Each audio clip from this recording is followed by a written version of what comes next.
In today's Lord of the Rings Rise to War video, we're going to tell you everything I wish I had known in the start of the game about ring powers.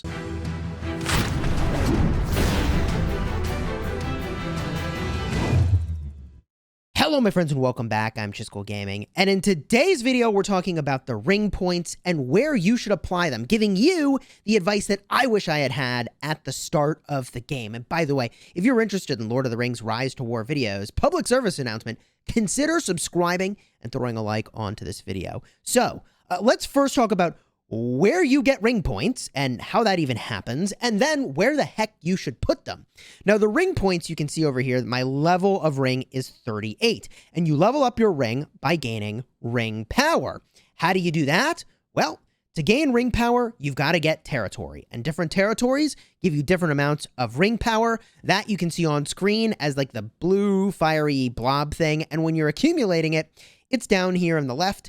Tapping your ring power puts it into your ring, and then when you tap your ring and tap the ring power that's accumulated, it deploys that experience toward your next level that you can see in the bottom center of the screen. The more levels you have on your ring, the more points you have to deploy, which means you get more abilities, basically for free. It's a huge win. You want to get lots and lots of ring power to power up that ring. So, where do you put these points anyways? Here's what I wish I had known at the start of the game, which is that this very center button is actually somewhere you can put ring points. It is called Dominance. It gives you more territory. If you take nothing else from this video, it should be that Dominance is the very best place to put points for your ring, and you should do that pretty much every time it's available, and you should take as many territories as you can, even if they have to be level 1 territories, and then delete them later, so that you get all the resources from the territories, you get all the ring power from those territories. You want to be at nearly max territory pretty much all the time until you're ready to go take more territory, which is what I'm about to do pretty soon, which is why I'm not quite at the maximum for me of 136. Now, there are other ways to improve the number of territories you can have, which in part by completing your chapter quests over here. That's not what we're talking about in this video, though. I'm just going to say Dominance is definitely the best place to put your points. But from there, there's 4 different trees that you can get a look at, and it's kind of important to understand what these do and which ones are even worth it. So let's start by talking about the resource-based tree in the upper left. Now, what's curious is that I don't exactly know how Abundant Wisdom, which improves your focus damage, is at all related to Gathering, which is what the rest of the tree really is. But I'm going to talk more about commander focus damage in a different video detailing how commanders work. Consider subscribing if you're interested in that. I don't have any commanders that do focus damage to my knowledge, so I put 1 point in there only to get access to the later stuff, which includes Harvest. Harvest gives you more resources when you gather from a resource node. Gathering from a node is where you tap the node, you smash the gather button, you send one of your armies to go gather there. It takes 30 minutes. It uses some of your ability points, which are the red swirly blobs right over here. And I think it's 3. And you get the resources from that. Now, gathering is very good as an ability, and you should be doing it at your highest level node possible, even if it's not the resource you need, because often you can exchange them at a better rate in your market, which is a building you're going to get later, that will enable you to get more resources out of the deal anyways, just by doing a little bartering. So not too far into the game, you'll get a better deal from trading. Anyways, the next point in here is Levy. Now, if you want more resources, this is actually a pretty good spot once you have around the number of tiles that I've got going now and the amount of ring power per hour that I'm getting. And the reason I say that is that it is giving you a percent-based boost, as far as I can tell, off of all of the resources that you're gathering. So, for example, if I just get a look over here and I tap the resources in the upper left, and you can see there is a ring buffs section. I think this is what's being boosted, but we'll check that when I reset my ring. We'll talk about that in a minute, okay? So let's go back to the ring here. The final points in this tree were somewhat disappointing. Abundant ore and wood and grain and stone is actually just increasing the production from your buildings, which was really small. So I think Levy is a boost to what you're getting from territories. We'll double check that. And then this was giving me just a very, very tiny boost. I found to be really unimpressive. So moving our way over to the upper right tree, there are a number of options that we have here. One is march speed. Let me tell you, man, it takes for freaking ever to get everywhere in this game. March speed is really welcomed.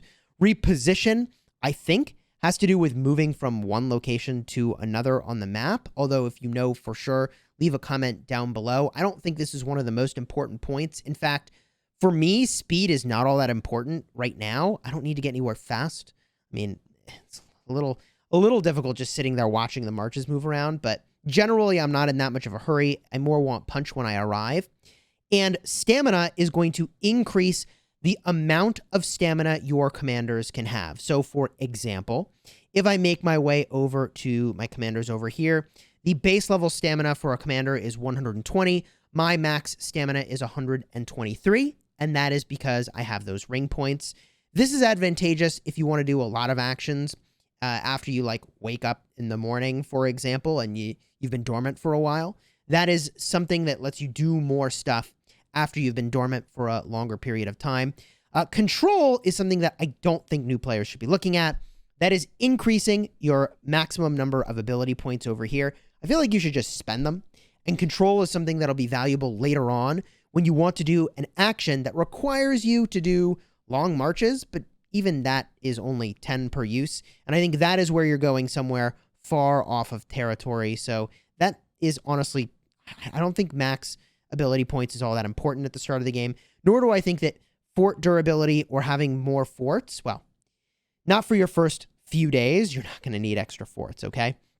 Now, the next area you should go and get a look, and where I put a lot of points and I'm pretty happy with these, is the bottom right tree. Now, there's a couple things I like and a few that I'm not so happy about. One is abundant power, boosting your physical damage. 10% damage.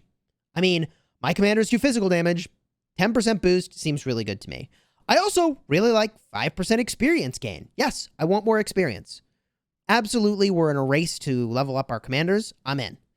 From there, I'm actually a little disappointed with this. I thought I would be doing mock battles. Mock battles is like gathering in that you pick a tile, it's going to use up some ability points, and it's going to use up some of your stamina, but what you get from that is a ton of commander experience. Now, that commander experience is really valuable. It uses food even as well to do the mock battles, but you don't lose any troops. So you gain experience at no troop loss, which is really good. I thought I was going to do a lot of that. It turns out I'm doing almost none of that. So when I reset the ring here, I'm going to get rid of those points. You also can get more experience from these battles, and you also can reduce the grain cost. As I said, it costs grain to go and do that. So I really like experience boost. I really like abundant power giving me physical damage, but these other points I would ignore at the start of the game. Now to the bottom left tree. Now this tree is all about sweeping. Sweeping is where you go and you find some monsters that are on the map. There's marches or armies, enemies on the map, and it's player versus environment stuff, not player versus player.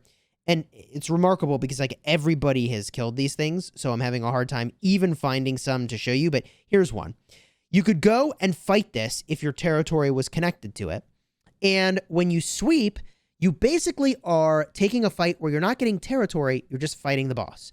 And the boss is going to give you a bunch of food and potentially some other stuff too, and troops will die in the process.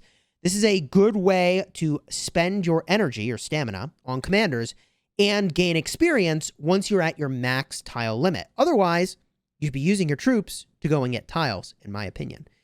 So sweeping is good about the stage that I've reached. I mean, aggressively playing in the first like 3 days.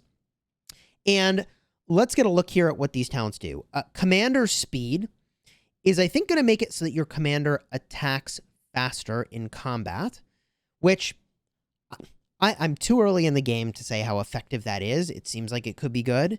The next point is focused sweeping. This is where you get more resources for doing the sweep, which actually seems pretty good. Like, I want more food when I sweep something, yes. Powerful sweeping will make it so you deal more damage. Effortless sweeping will reduce the stamina cost. Now this, if the map wasn't like completely cleared and everybody's already swept it, this would be really cool because then you could do a ton of extra battles, right? Like, you know, for every 5 battles that you do, if you save, let's say you had 5 points in this, right? That's a lot of stamina that you're saving over the course of all those battles, and that means more experience and resources for free. If there was actually stuff on the map to find and fight, I think this tree would be amazing. I do, however, really like reduced conscription time. Abundant force is what does that. That's recruiting your troops. Doing it faster seems really good. I personally don't even have my troop training queues running because I don't have the resources to do that 24/7. I don't know how anybody could do that. I don't need that one is what I'm trying to say, and I don't think you will either at the start. And sweep experience, bonus experience at the start of the game seems really, really good.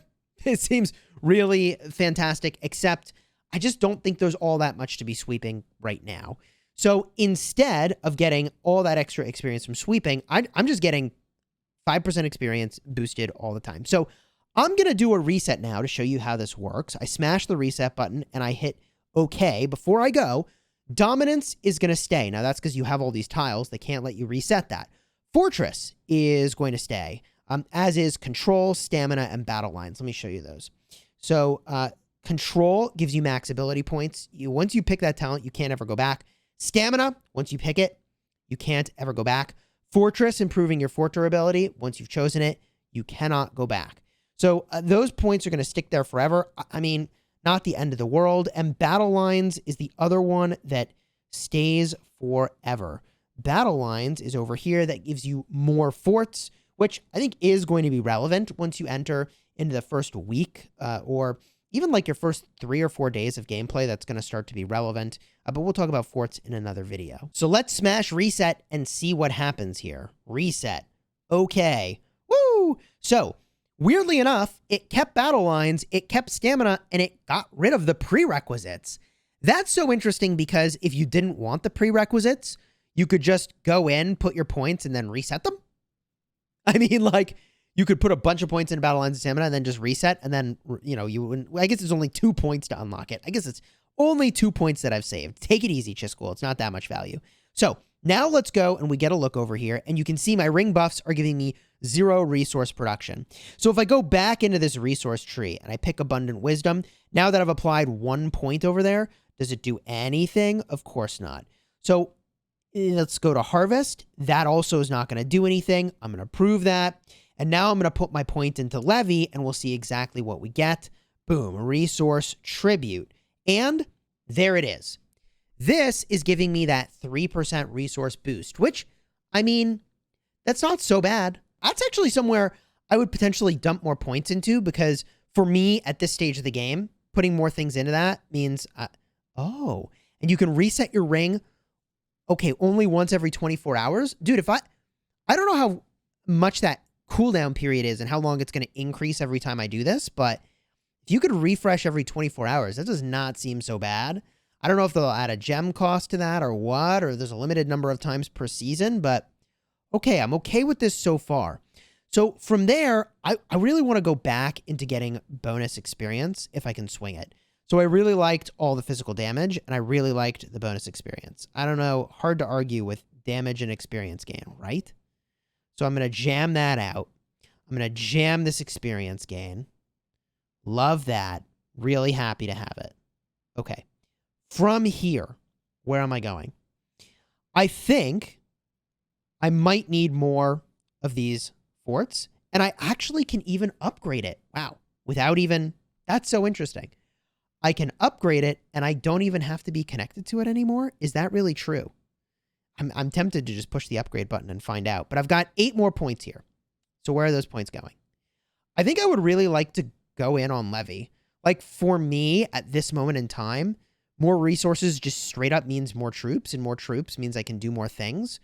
So if I just try this out, I mean, I could always reset later, right? If I just try this out, and it is very tempting to do, like, March speed. Army March speed is very, very tempting. But look at the resource gain I'm getting now from these ring points. Ooh, I mean, that's not bad. It's not astounding, but it's not bad, and it's only going to go up as I take more tiles. I don't know, man. I'm just gonna run with this for a minute here. And in the worst case, I just reset it tomorrow, right?